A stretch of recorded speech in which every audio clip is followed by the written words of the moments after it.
방송에서 제공하는 투자 정보는 투자 판단에 대한 조언입니다. 방송에서 제공하는 주식의 가치, 가격 상승 및 가격 하락에 대해서는 방송사에서 보장하지 않습니다. 네, 시청자 여러분 안녕하십니까? 어제 우리 증시 양시장 모두 강하게 조정받았습니다.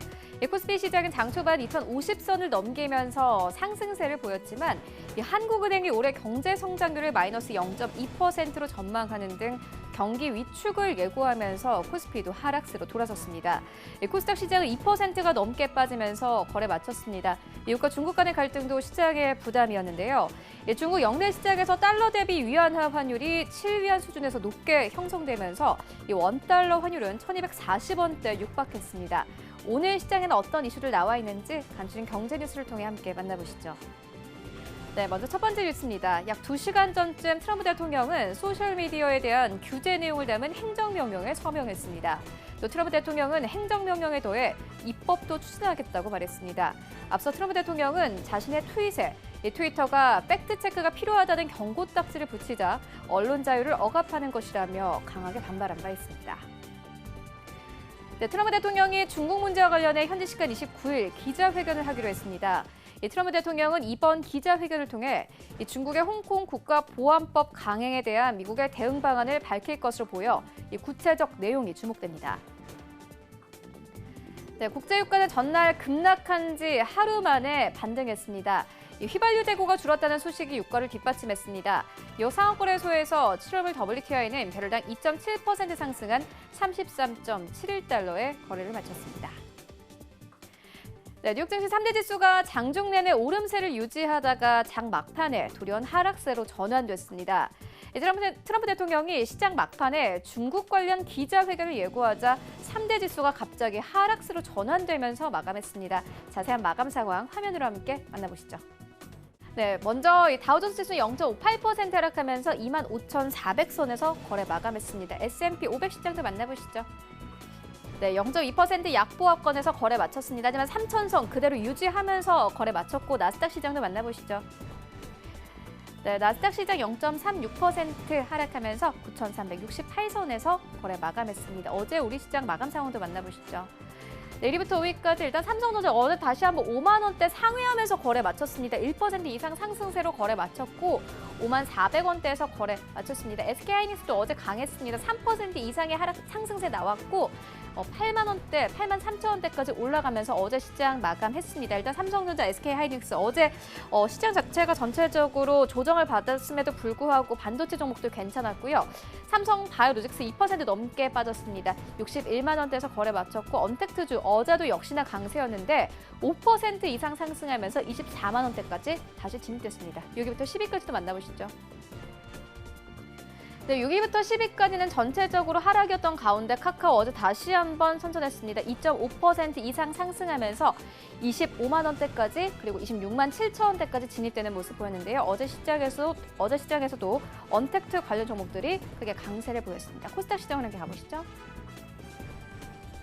네, 셀트리스케어 1% 넘게 빠졌고 HLB도 약보합권에서 거래 마쳤습니다. 알테오제 완전히 3위권 자리하게 됐는데 어제 3% 가깝게 상승하면서 거래 마쳤고 시젠도 마찬가지입니다. 5% 이상의 강세로 마감되면서 12만 원대까지 오르면서 어제 시장 마감됐습니다. 이와 함께 셀트리온제약이 5위권까지 빠졌고 1% 이상의 강세로 거래 마쳤습니다. 이외의 종목들도 만나보시죠. 네, 펄어비스 어제 2% 넘게 빠졌고 CJEM도 마찬가지입니다. 2%가 넘게 빠졌습니다. 에코프로비아 어제 조금 조정 들어왔는데 3%가 넘게 빠졌습니다. 11만 4,700원대. 어제 코스닥 시장에서는 코로나19와 관련된 수혜주들을 제외하고는 거의 대부분 하락세로 거래 마쳤습니다. KMW도 마찬가지고 스튜디오 드래곤 어제 2% 넘게 빠지면서 거래 마쳤습니다. 코인들의 흐름도 만나보시죠. 네, 비트코인 1,100만 원대에서 여전히 거래가 되고 있고 이더리움도 강보합권 그리고 샌비드 타임존 3% 넘게 급락 중입니다. 이외의 코인들 만나보시죠. 네, 일단 에메랄드 이더가 1% 이상의 상승세로 현재 거래가 되고 있고 오미세고는 약보합권, 아이온체인은 0.86%의 상승세로 흘러가고 있습니다. 네, 이외의 코인들 만나보시면 네, 리플부터 먼저 보겠습니다. 리플의 경우에는 1% 가깝게 상승을 가져가고 있고요. 모네로도 마찬가지로 1.3% 이상의 상승세로 현재 거래가 되고 있습니다. 추배 증시 와이드 지금 출발합니다.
네, 국내 시장 쟁점 함께 분석해 보도록 하겠습니다. 라이브 이슈 타임인데요. 펠리즈 투자리서치 김민수 대표 전화 연결되어 있습니다. 안녕하십니까? 네, 안녕하십니까? 네, 먼저 어제 한국은행 관련된 기준금리부터 다뤄보고 가도록 하겠습니다. 어제 한국은행 측이 기준금리를 인하했습니다. 시장에는 어떤 영향이 있을까요? 네, 앵커님 월급 받으시면 적금 드시죠? 네, 네. 네, 기분이 어떠십니까? 어제 한국은행 금리 인하 얘기를 듣고 기분이 어떠세요? 뭐 아무래도 이제 자금이 시장으로 더 많이 들어오지 않을까 하는 기대감도 있었는데 대표님께서는 어떻게 보셨습니까? 네, 본인이 드는 적금에 대해서 위기감이 들지는 않으신가요? 네, 특히 그만큼 월급 많이 받으시면 되죠. 네, 지금 서경 사장님, 앵커님 많이 챙겨드리십시오라고 말씀드리고 싶은데, 이제 투자하는 이제 여러 가지 관점 쪽에서 한국은행 금리와 함께 생각해볼 내용들이 많지 않을까라는 생각 쪽에서 먼저 말씀드렸고요. 일단 지금 한국은행이 금리를 2개월 만에 또 내렸습니다. 그래서 이제 기준금리 0.5%대로 들어온 것 같은데, 그러면 이제 지금 1억을 맡겨도 1년간 수익률이 100만 원도 안 되는 쪽으로 나온다라고 하게 되면 상당히 지금 자금의 운용 쪽에서 어떤 예금과 관련된 금융기관의 어떤 안전자산, 그나마 안전하다고 생각되는 금융기관의 예금에 대해서 다시 한번 생각해봐야 될 흐름이 아닌가라는 관점이고요. 일단 지금 한국은행의 입장으로 봤을 때는 개인적으로는 아마 한 하반기에 한번 하지 않을까. 왜냐하면 좀 보수적인 어떤 성향을 갖고 있다 보니까 바로 금리 인하를 하기는 좀 어렵지 않을까 싶은데 상당히 급했다라고 생각이 들고 있습니다. 그만큼 정부와 보조를 맞춰가야 될 입장 쪽에서 우리도 통화정책 완화적인 입장 계속 가져가겠다라는 쪽으로 카드를 내밀었다고 봐야 될 것 같고요. 그런 차원에서 이제 글로벌 대부분의 국가들이 이제 제로 금리 쪽으로 들어간다라는 관점 쪽에서 우리도 동참하겠다라는 한국은행의 입장이고요. 그러다 보니까 미국의 기준금리와 거의 간격을 이제 한 0.25 정도까지 축소를 시켰다는 쪽도 눈에 띄는데, 왜냐하면 특히 한국은행이 바라보는 지표들 여러 가지 중에서 대부분의 지표가 이거 심각하다라는 쪽으로 결론이 났다고 봐야 될 것 같고요. 대표적으로 수출입니다. 수출 같은 경우 4월 달에 24% 하락했죠. 거기다가 99개월 만에 첫 무역 적자가 나오는 마당에 5월 달도 지금 거의 이제 마리를 향해 가는데 두 자릿수 쪽의 감소폭 심각하다고 보는 상황들이고요. 게다가 1분기 GDP가 역성장의 1%대 역성장을 보이는데 과거에도 분기 관련된 쪽의 GDP 성장률이 역성장을 보인 적도 있어서 그렇게 놀랍지는 않지만 만약에 상반기 중에 이런 마이너스권이 나온다라고 하게 되면 역대급으로 봐야 되겠죠. 그런 관점 쪽에서 아마 제가 보기에는 가장 한국은행이 우려했던 부분들이 이쪽의 수치가 아닌가 싶습니다. 인플레이션에 대한 흐름이 전혀 작동하지 않고 있다는 얘기죠. 그렇게 되면은 이 디플레이션이 고착화될 가능성에 대해서 가장 큰 경계를 하지 않았나라는 생각들인데 특히 경기가 안 좋고 물가까지 떨어진다라고 하는 어떤 압박감들이 상당히 크다고 봐야 될 것 같고요. 그런 쪽으로 보게 되면은 이제 CPI라고 하는 즉 소비자 물가지수가 4월 달에 0.1% 상승 정도 20년 만에 최저치입니다. 뭐 마이너스가 나지 않은 거를 다행으로 생각해야 될 상황들인데 그만큼 이런 물가가 특히 가만히 있으면은 어떤 장기적으로 물가는 꾸준히 상승한다라는 기본 개념을 지금 점점 더 상실하게 된다라고 하는 게 가장 지금 나오고 있는 대표적인 불안감들이고요. 그러면 정상적인 기재 효과가 나오지 않는 이름들 쪽에서 한국은행이 취할 수 있는 부분들은 일단 정상적인 인플레이션이 작동할 수 있게 뭔가 조치를 취해야 된다. 그러면 계속 통화 정책은 완화적으로 가겠다는 입장들을 보여줬는데 이러다 보니까 또 한가는 그러면은 경제가 살아나지 않게 되면은 마이너스 금리까지 가는 게 아니냐라는 관점 쪽에서도 어떻게 보면 이슈화가 될 가능성은 있다고 봐야 될 것 같은데요. 하지만 한국은행도 마찬가지겠고 지금 미국의 연준도 비슷한 입장이라고 보여지고 있는데 추가적으로 통화 정책을 마이너스까지는 끌어내지 않겠다는 입장은 지금 현재 분명합니다.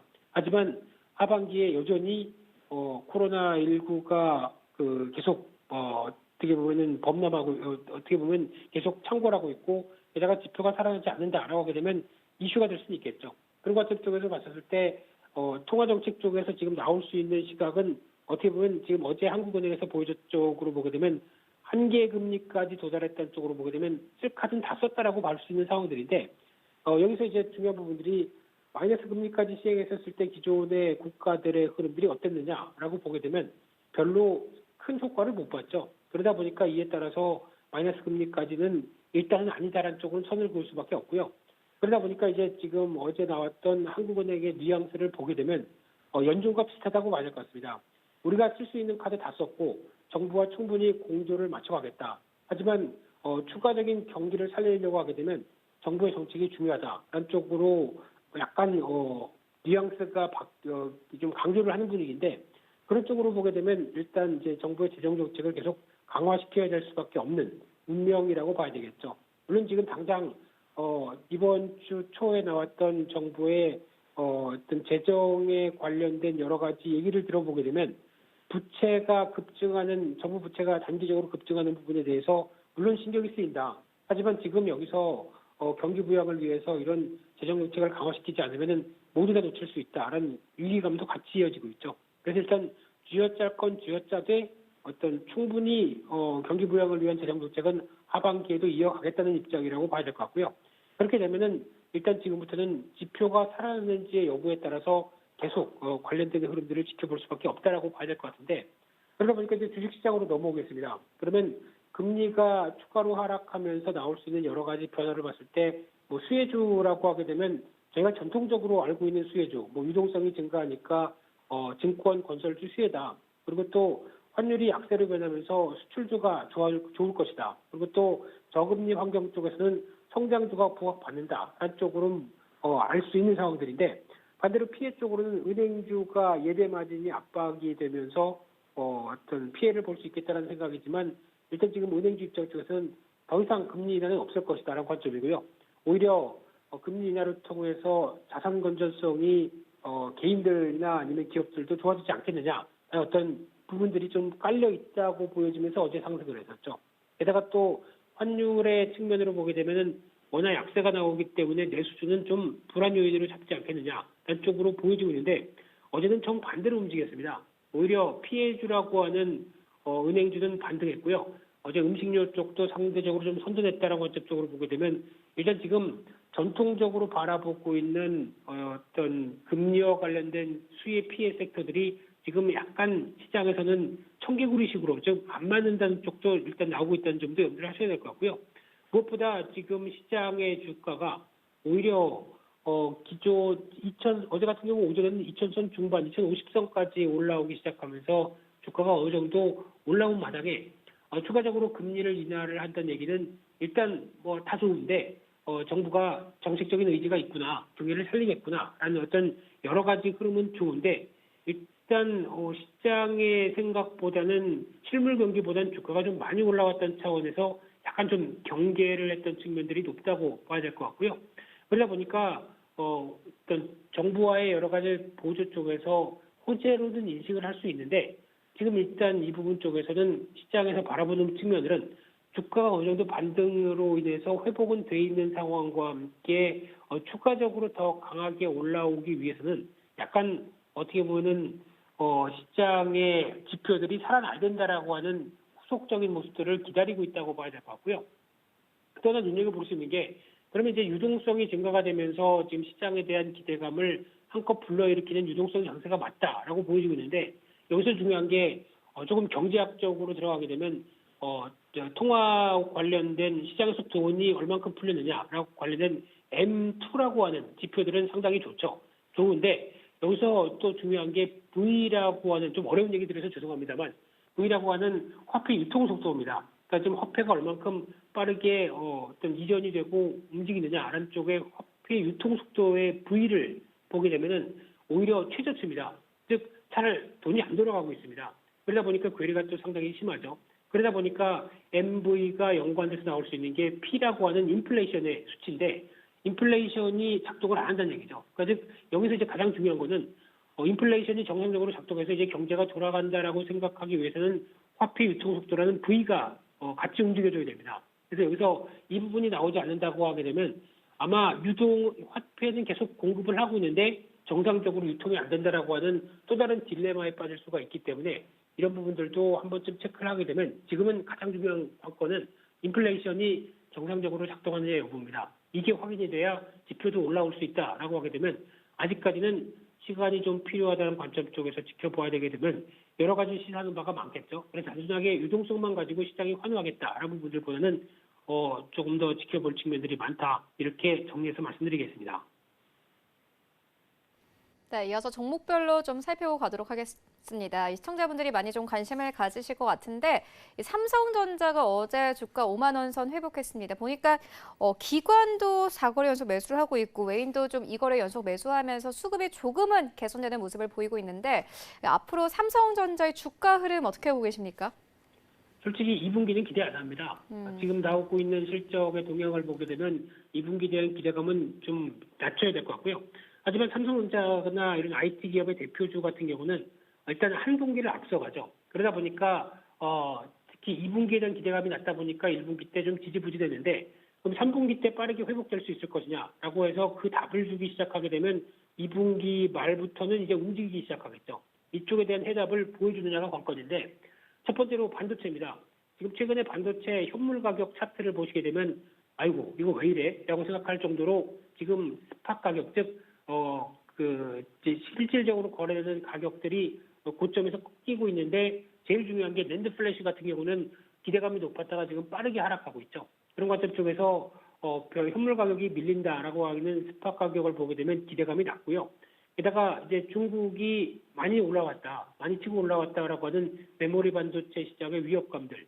게다가 또 하나 홍콩 보안법이 이번에 통과되다 보니까 어떤 메모리 반도체 수출 전진 기지로 활용했던 홍콩의 지위가 박살낸다라고 하게 되면 여러 가지 좀 부담감이 높을 수밖에 없겠죠. 그래서 반도체 부문이 그동안 실적을 이끌었던 1분기 쪽에 상대적으로 선전했다라는 얘기가 2분기는 사라질 것 같습니다. 물론 9월 달에 이어질 고정거래 가격, 특히 데이터 센터와 관련된 쪽에 어떤 생각보다 스팟 가격보다 고정거래 가격이라고 하는 대량으로 구매가 되는 가격들이 그나마 좀 선전했다라고 하게 되면 분위기는 달라질 수는 있는데 하지만 아직까지는 지금 기조로 보게 되면 눈높이가 높을 필요는 없겠죠. 그러나 두 번째로 스마트폰 관련돼서 갤럭시 S20, S20 같은 경우 요즘 메일이나 광고와 메일도 계속 들어옵니다. 삼성전자 갤럭시 S20이 3,900원에 살 수 있다. 뭐 이런 얘기 메일도 계속 들어오고 있고요. 이게 뭔가라고 싶어서 눌러보려고 하다가 뭔가 또 안 좋은 스파이웨어 들어올까봐 눌러보지는 않았는데요. 이런 쪽으로 얘기가 나온다는 얘기는 일단 그만큼 잘 안 팔린다는 얘기겠죠. 어떤 보조금이나 지금 약간 땡처리 느낌으로 팔아야 지금 나머지 재고를 소진한다라고 하게 되면 특히 최근에 나왔던 뉴스를 보게 되면 대만이나 관련된 부품 쪽에서 갤럭시 S20 관련된 부품을 공급을 중단했다라는 뉴스까지 나오기 시작하죠. 그런 쪽으로 보게 되면 일단 좀 부진이 좀 심하다고 볼 수 있는 상황들이고요. 디스플레이 쪽도 차세대 QD OLED를 밀고 있는데 투자가 진행 속도가 좀 느립니다. 이런 쪽으로 봤을 때 2분기 실적 기대감 낮고요. 3분기가 그래도 그나마 회복될 수 있겠다라는 신호들이 확인돼야 삼성전자가 움직이겠죠. 근데 오늘 같은 경우는 단적으로 다시 마이크론 테크놀로지 미국에서 반도체 지수 밀렸다라고 하게 되면 오늘은 다시 5만 원대 밑에서 또 흔들리면서 수급에 대한 부담도 있을 것이다라는 관점 쪽에서 여전히 5만 원대 중심으로 자리 찾기는 아직 좀 더 이어갈 것이다라고 봐야 될 것 같습니다. 네, 알겠습니다. 이어서 다음 이슈로 옮겨가 보도록 하겠습니다. 대표님, 어제 저희가 같이 좀 다뤄보기로 했던 이슈 기억나십니까? 기억 안 납니다. 기억하셔야 될 것 같은데. 네. 네, 스페이스 X 이슈 다뤄보고 가도록 하겠습니다. 스페이스 X가 오는 30일에 발사될 예정입니다. 이와 함께 좀 발사에 성공하면 우주여행 시대가 열릴 수 있다 이런 분석 나오는데 관련해서 시장은 좀 어떻게 움직이게 될까요? 네, 여기에 대해서 들을 얘기가 참 많은데요. 시간 관계상 짧게만 말씀드리게 되면 앵커님은 우주 하게 되면 무슨 생각 되십니까? 일단 지금은 그냥 뭐 영상으로밖에 보지 못했기 때문에 좀 굉장히 멀리 느껴지는 게 사실이거든요. 네, 그런 거 딱 잘 표현하셨습니다. 근데 제가 알기로는 SF 영화에서만 나오는 대표적인 또 소재고, 게다가 그동안 저희가 그나마 좀 가깝게 느껴진 게 영화로는 인터스텔라 아닌가요? 네, 그와 함께 어떤 상상력의 공간이죠. 그러다 보니까 어떤 미지 세계에 대해서 호기심이 크고 그에 따른 상상력만 존재할 뿐 아직 저희가 만져보거나 접하지 못하는 분야고요. 그러다 보니까 이제 우주항공 분야 같은 경우는 과거 어떤 냉전 시대부터 미국과 소련이 경쟁하다 보니까 거기서 나왔던 기술력이 한껏 끌어올려졌던 부분들이 다고요. 그와 함께 지금 최근 들어서는 글로벌 각국들, 특히 중국도 관심이 상당히 커지다 보니까 이에 따라서 이제 경쟁 구도가 좀 커지는 쪽에서 이번에 이제 미국이 좀 앞선 행보를 보여주고 있죠. 이제 앨런 머스크가 유인 우주선인 스페이스 X를 현실화한다라는 관점 쪽에서 지금 기대감이 약간 올라오고 있는 상황들인데, 하지만 현실적으로 보게 되면 우리나라는 좀 남의 얘기로 좀 치부되고 있습니다. 우주, 거기다 투자를 해 차라리 그냥 저소득층 생활 보조금 더 줘라라고 하는 분위기죠. 그러다 보니까 아직은 어떤 막연한 부분이라고는 보여지고 있는데, 하지만 앞으로 어떤 지금 미지의 세계에 대해서 투자를 하면서 뭔가 선점한다라고 하는 어떤 막연한 기대감이 현실화가 됐었을 때 나올 수 있는 여러 가지 어떤 시장에서의 기대감도 살짝 올라갈 수 있는 게 현실이라고 봐야 될 것 같고요. 그러다 보니까 지금 관련된 종목, 어제 벌써 인텔리안테크라는 종목은 스페이스 X에 부품이 들어간다라는 관점 쪽에서 벌써 주가가 반응했는데, 어제 시장이 부진하다 보니까 크게 영향을 못 끼치는 상황들이었는데, 한화에어로스페이스, 한양디지텍, AP위성 이런 종목들이 관련주로는 꼽히고 있는데, 일단 국내 어떤 한계상 약간 위성 관련된 종목들이 조금 더 어떤 주가에 영향력을 끼치는 정도죠. 하지만 여기서 좀 더 중요하게 볼 수 있는 부분들이 비트로테크라는 종목을 어제 잠깐 언급을 드렸었는데, 어제 시가가 너무 높이 붙다 보니까 약간 음봉 에펙트로 마감이 됐다고 하더라도요.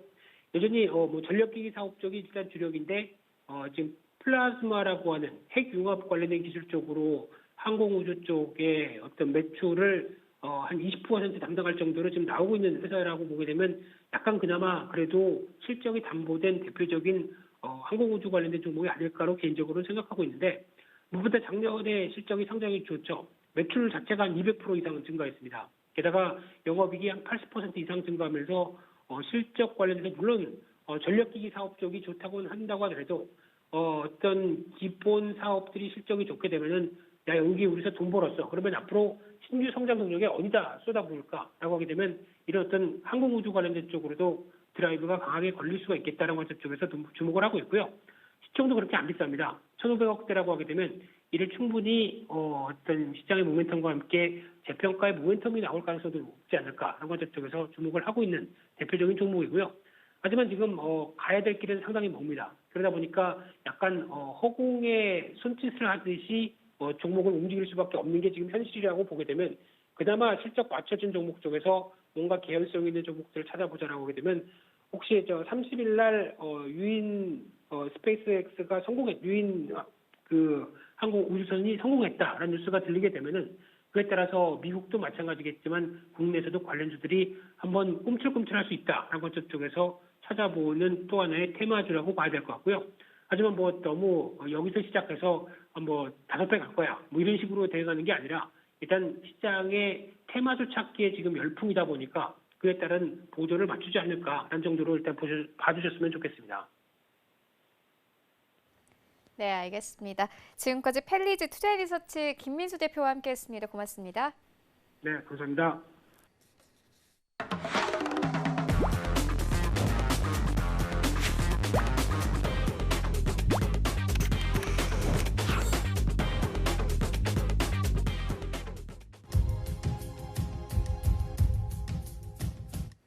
네, 이번에는 글로벌 이슈 체크해 보도록 하겠습니다.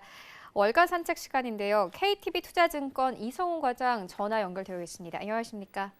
네, 안녕하십니까? 네, 먼저 자동차 시장부터 살펴보고 가도록 하겠습니다. 일본의 2위 이 자동차 업체인 닛산이 올해 말부로 한국 시장에서 철수하기로 결정했다고 밝혔습니다. 배경 어디에 있습니까? 네, 우선 인도네시아와 스페인에서 아예 좀 공장을 폐쇄한 부분인데요. 우리나라 안에서 철수 계획이 그전에도 좀 예상이 좀 됐었지만은 현실적으로 왔다라고 볼 수 있겠습니다. 작년에 7조 원이 넘는 대규모 적자를 기록하면서 글로벌적으로 생산 라인 그리고 판매망에 대한 구조 조정을 본격화했는데 우리나라 시장 철수는 일본 정부의 어떤 수출 규제에 대응한 우리나라의 불매운동 영향도 작용한 것으로 보여지고 있습니다. 우선 지금 봤을 때도 2019년 작년 회계연도로 봤을 때 6,710억엔의 순손실, 그러니까 7조 7천억의 순손실을 기록했는데 이런 내용의 어떤 해외 판매망과 또 생산라인 구조 조정 계획을 좀 제시했습니다. 닛산이 지금 적자로 전환한 건 지난 2009년 이래 11년 만이라 볼 수 있겠는데 매출액은 15% 감소한 9조 8,788억엔, 우리나라 돈으로 약 113조라고 볼 수 있는데요. 이 영업적자는 404억엔으로 4,650억으로 지금 집계가 됐습니다. 신종 바이러스 사태로 북미나 세계 시장에서 판매가 크게 감소한 데다 사업 부진에 따른 구조조정 비용 증가, 또 자율주행차 부분에 대한 투자 등으로 대규모 적자가 좀 발생했는데 닛산은 세계 시장 수요 감소와 또 경영 합리화 차원에서 오는 2023년까지 540만 대 체제로 가동한다라고 볼 수 있겠습니다. 현재보다 20% 줄인 것이라고 볼 수 있겠고요. 이 닛산의 CEO죠. 이 우치다 CEO 같은 경우는 일본과 중국, 북미를 핵심 거점으로 삼겠다라고 밝혔고 글로벌 시장에 대해서 선택과 집중 전략을 추진하겠다는 부분을 강조했습니다. 그러면서 인도네시아와 스페인 또 바르셀로나에 있는 공장을 폐쇄, 한국 시장 철수 계획을 좀 밝혔는데요. 이 닛산의 한국 시장 철수 논의는 이 강제징용 판결로 한국과 일본이 격돌했던 작년 9월 이미 좀 불거진 바 있는데 일본 정부는 한국 대법원의 징용 배상 판결에 대응하면서 작년 7월 한국의 수출 규제를 발동했습니다. 이에 우리나라 한국 내에서는 일본차 등을 타깃으로 불매 운동이 확산됐는데 작년 12월의 경우에 일본차의 한국 수출이 전년 동월 대비해서 88.5%나 급감했을 정도로 일본차 불매 운동이 격렬했습니다. 일본의 수출 규제로부터 최근까지 약 10개월간 지속된 노재팬 운동으로 일본 차들이 한국 시장에서 적지 않은 타격을 입었다라고 볼 수 있겠고요. 이 우치다 사장 같은 경우에는 또 얘기했던 내용이 올해 전 세계 자동차 시장 수요가 최소 15에서 20%는 감소할 것이라고 내다봤고요. 실제 닛산을 비롯한 도요타, 혼다 같은 일본의 8개사에 봤을 때도 작년 4월 전체 생산 건수는 91만 6,255대로 작년 같은 달 대비해서 60.9% 급감했습니다. 특히 이들 업체가 작년에 32만 대를 생산한 미국 공장에선 코로나19 여파로 어떻게 보면 공장 가동이 완전히 중지되고 영대를 기록했다라고 이런 통계가 좀 나와주면서 심각한 상황이지 않나 이렇게 판단이 됩니다. 네, 알겠습니다. 이어서 시장 전체적인 분위기 짚고 가도록 하겠습니다. 미국과 중국 간의 갈등이 격화되고 있는데 글로벌 증시에는 어떤 영향이 있을까요? 아무래도 좀 조정에 들어가게 될까요? 그래서 이제 뭐또 어떤 새로운 악재가 좀 발생을 했는데요. 우선 미국이 예고대로 홍콩의 특별 지위를 박탈하고 중국이 맞대응한다면 우선 작년 1차 무역 분쟁을 넘어서는 폭풍까지도 얘기하고 있습니다. 다만 지금 뭐 미국이나 중국 역시 코로나19의 충격을 극복하지 못한 만큼 상호 공격은 제한적일 것이라는 좀 분석이 나와지고 있고요. 홍콩은 미국과 중국 양국 모두에게 버릴 수 없는 금융 시장이기 때문에 이런 미국과 중국의 그런 그 신경전이 하지 않나 판단이 됩니다. 이 미국이 홍콩의 특별 지위 바탈을 실행에 옮길 경우에 홍콩은 뭐 금융 허브의 매력을 상실하게 된다고 볼 수 있겠고, 현재 홍콩은 미국과 달러 페그제를 통해서 홍콩 달러를 달러당 7.75에서 7.8% 홍콩 달러로 보정하고 있습니다. 이런 환율 안정성 덕분에 홍콩은 아시아 금융 허브 역할을 하며 풍부한 외환 자금을 유지해 왔는데요. 페그제는 달러의 풍부한 유동성을 전제로 하는데, 하지만 중국의 통제가 강해지면 홍콩 금융시장의 개방성은 축소되고 미국이나 중국의 자산가들이 굳이 홍콩에 자본을 두고 있을 이유는 사라지지 않나 이렇게 판단이 되고 있습니다. 뭐 이런 부분은 대규모 자본 유출로 이어져 외환 보유고 감소와 또 페그제까지 흔들릴 것이라는 전망이 나와주고 있는데, 이 중국이 홍콩 보안법 제정 의지를 공표했던 지난 22일이었죠. 홍콩 증권거래소의 항생지수가 전일 대비해서 5.57% 폭락한 것도 이런 우려 때문이라고 볼 수 있겠습니다. 이 홍콩의 신용등급 하락도 피해가기 어려운다는 분석인데요. 실제 미국 신용평가 회사 이 피치에서는 지난달 홍콩의 신용등급을 AA에서 AA 마이너스 내렸고요. 신용등급의 하락 역시 자본 유출을 감소시키는 부분이기 때문에 직격탄이라고 볼 수 있겠습니다. 그렇지 뭐 중국 경제 파장도 크다라고 볼 수 있겠는데, 이 홍콩은 중국의 역의 금융센터 역할을 맡으면서 중국의 외자 유치를 좀 지원했습니다. 중국 제품의 주요 수출 관문이기도 하는데요. 이 홍콩 보안법은 그러니까 한마디로 중국은 홍콩이다라는 등식을 의미하기 때문에 홍콩 미중 갈등 리스크에 고스란히 노출될 수밖에 없다라고 볼 수 있겠습니다. 이 미국과 중국의 난타전이 언제까지 이어지느냐도 좀 관건인데, 양국은 서로 보복 조치를 공언해 왔습니다. 뭐 관세나 무역, 투자 같은 다방면으로 추가 제재가 지속되면은 충격은 뭐 피할 수 없다라고 볼 수 있겠는데, 이 문제는 미국과 중국 양국의 이 타격전이 장기화될 경우에 우리나라를 비롯한 일본, 호주, 싱가포르 등 대부분의 국가들은 미국과 중국에 대한 경제 의존도가 이 높은 이런 국가들의 타격이 있을 거란 얘기인데요. 양국 경제 성장이 추락하고 많은 실업률이 치솟으면 그 충격은 고스란히 주변 거래국에 옮겨갈 것이라는 게 이 경제 전문가들의 의견이라고 볼 수 있겠습니다. 예상되는 또 다른 미국의 제재는 이제 홍콩 보안법 제정 관료와 기업에 대해서 무역 제한, 또 미국 내 중국 자산 동결, 비자 제한 등이라고 볼 수 있겠는데, 이 보안법 제정에 일조한 책임을 묻겠다는 성격이 강했습니다. 하지만은 미국이 홍콩 보안법 제정을 계기로 그동안 거론해왔던 대중국 압박을 재차 꺼내들 가능성도 배제할 수 없는데요. 이 하회를 넘어서 중국 5G에 대한 추가 견제 등도 언급됐는데, 미국의 하위 제재는 사실상 세계 5G 통신 장비 시장에서 이 중국의 지배력 확산을 차단하기 위한 것이라는 분석이 그 배경입니다. 1차 무역 합의 파기, 또 추가 관세 부과 등도 미국이 꺼내들 수 있는 카드라고 볼 수 있겠고요. 이 중국 경제 소식통에 따르면은 이 도널드 트럼프 대통령의 스타일을 감안하면 한꺼번에 제재한 뒤에 하나씩 합의해 나갈 것이라는 부분을 보도했고요. 다만 미국과 중국을 포함한 세계 시장의 출혈이 큰 극단적인 선택은 서로 회피할 것이라는 관측이 우세하고 있습니다. 자칫 어떤 공멸의 길로 들어설 수 있어서 갈등을 봉합하여 조율적 모색에 나서지 않겠냐는 의견도 있는데, 한편 이제 도널드 트럼프 대통령의 경우에는 이 지지세력 상당수는 지금 금융 재벌입니다.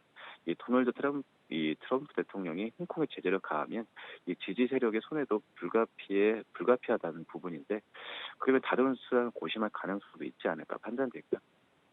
또 이제 중국의 또 다른 경제 소식통에 따르면은 이 금융보다는 관세 같은 다른 분야를 압박할 가능성이 더 크다라는 의견이고요. 물론 이제 관세 폭탄도 홍콩에겐 실질적인 큰 타격을 주기는 쉽지는 않지만, 홍콩의 제조업이 전체 산업 중 1% 수준이기 때문에 이런 관세 폭탄에 대해서 큰 의미는 두지 않지 않을까 생각이 되고 있습니다. 미국이 어떤 표면적으로 대응 조치를 내세우겠지만 글로벌 경제 충격은 미미한 수단들로 선택할 것이라는 전망이 이런 관세를 본다고 하더라도 나올 것이라는 얘기가 판단되고 있고요.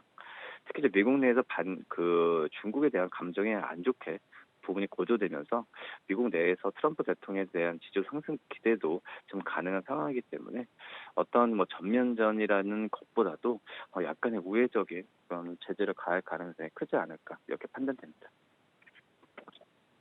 네, 미중 갈등과 함께 위안화의 흐름도 불안한 상황인데 어제 우리 외환 시장 원달러 환율은 1240원대까지 육박한 상황입니다. 외환 시장의 영향은 어떻게 보고 계십니까? 네, 우선 홍콩 국가보안법 제정 강행으로 미국과 중국 간의 전면 충돌 우려가 고조되면서 중국 위안화 가치가 타당 최저치로 떨어졌는데요. 27일 밤 홍콩 여객 시장에서 위안화 가치는 장중 달러당 7.1964 위안까지 떨어지면서 2010년 홍콩 여객 시장에서 개설된 이래 가장 낮은 수준을 기록했습니다. 이런 부분은 한국과 중국의 환율 전쟁이 고조됐던 작년 9월에 저점 수위도 갈아치운 것이라 볼 수 있겠는데요. 중국 인민은행은 어떻게 보면 28일 오전 위안화 고시 기준 환율을 달러당 7.1277 위안을 고시했습니다. 이 인민은행은 지난 26일 기습적으로 위안화를 7.1293 위안까지 평가절하하면서 2008년 금융위기 이후에 12년 만에 가장 낮은 수준으로 떨어뜨린 바 있는데요. 위안화 가치가 떨어진 이유는 홍콩 보안법, 코로나19 책임론 등을 둘러싼 미국과 중국의 갈등이 격화될 것이라는 전망이라고 볼 수 있겠고요. 미국과 중국의 갈등이 향후 몇 달 안에 완화될 것으로 보이지는 않는다는 부분을 밝혔습니다. 불확실성이 커지면서 중국 내에서 안전자산의 달러화를 찾는 수요가 증가하면서 위안화 가치가 떨어졌다는 분석인데요. 또한 중국 당국이 위안화 가치를 인위적으로 떨어뜨려 이 미국 압박에 대응하겠다는 포석이라는 시각도 있습니다. 이 전문가들은 위안화 가치가 심리적 저항성인 달러당 7.2 위안선까지 붕괴될 가능성에 좀 주목하고 있다 이렇게 정리할 수 있겠습니다. 네, 알겠습니다. 이어서 다음 이슈로 옮겨가 보도록 하겠습니다. 미국의 제너럴 일렉트릭이 이 조명 사업을 철수하기로 했다 이런 뉴스가 있었는데 배경 어디에 있습니까? 네, 우선 제너럴 일렉트릭은 129년간 또 조명 사업을 이어왔었는데 미국의 스마트홈 기업이죠. 이 서번트 시스템스를 매각한다고 밝혔습니다. 구체적인 매각 조건은 공개되지 않았지만 이번 거래 규모는 2억 5천만 달러, 우리나라 돈으로 3,095억 정도가 달할 것으로 판단되고 있고요. 우선 지금 이 제너럴 일렉트릭 같은 경우에는 다 아시는 토마스 에디슨의 어떤 발명품이자 회사의 상징이라고 볼 수 있겠는데 이런 조명 사업을 조금 매각을 하는 부분에 있어서 시장에서는 아쉬워하는 부분도 있다라고 볼 수 있습니다. 이번 거래는 제너럴 일렉트릭을 집중화된 산업 회사로 전환하는데 중요한 단계 중 하나라는 부분을 이 레리 컬프 CEO는 좀 얘기를 했고요. 이 제너럴 일렉트릭은 향후에 항공엔진, 또 의료기기, 전력, 재생에너지 같은 이 네 가지 주요 산업 부분에 주력할 것이라고 지금 보도를 하고 있습니다. 다만 이제 라이선싱 계약이 남아 있어서 이 서번트 시스템스가 정부를 제도하더라도 당분간 제너럴 일렉트릭 로고가 찍힐 예정이라고 볼 수 있겠고요. 이 제너럴 일렉트릭 조명 사업은 아픈 손가락이었습니다. 정부를 발명한 에디슨의 회사인 에디슨 제너럴 일렉트릭과 또 톰슨 휴스턴 일렉트릭 컴퍼니와 합병으로 1892년에 설립됐는데 이 제너럴 일렉트릭의 조명 사업은 회사의 상징이나 마찬가지였지만 이 아시겠죠? LED 교체 수기가 긴 LED 등장과 그리고 가격 하락 등으로 조명 산업이 깊은 침체에 빠졌습니다. 10년 전에 제프리 인멀트 당시 CEO는 이 가전 산업과 조명 사업 매각을 검토했는데 이 금융위기로 계획을 중단한 바 있습니다. 이후에 2017년 제너럴 일렉트릭은 조명 사업 매각을 추진한다고 공식 발표했는데요. 이 제너럴 일렉트릭 과도한 사업 확장으로 늘어난 부채도 이런 사업을 정리하는 원인 중 하나로 좀 거론됐는데 이 제너럴 일렉트릭은 한때 금융 미디어 또 서비스 산업까지 진출했지만 실적 부진으로 부채가 막대해지면서 이 조명과 기관차 산업 같은 약 12개 사업을 매각을 추진해왔습니다. 설상가상으로 이 항공 부분에 집중해온 제너럴 일렉트릭은 최근에 신종 코로나 바이러스 확산으로 항공산업이 마비되자 직원 13,000명을 감원할 방침을 세우면서 좀 시장에서 좀 충격을 주었다라고 정리할 수 있겠습니다. 네, 알겠습니다. 지금까지 KTB투자증권 이성훈 과장과 함께했습니다. 고맙습니다. 네, 감사합니다. 네, 출발 증시 와이드는 여기서 모두 마치도록 하겠고요. 저희는 잠시 후 순간 포착 매매 시그널로 다시 돌아오도록 하겠습니다.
본 방송에서 제공하는 투자 정보는 투자 판단에 대한 조언입니다. 방송에서 제공하는 주식의 가치, 가격 상승 및 가격 하락에 대해서는 방송사에서 보장하지 않습니다.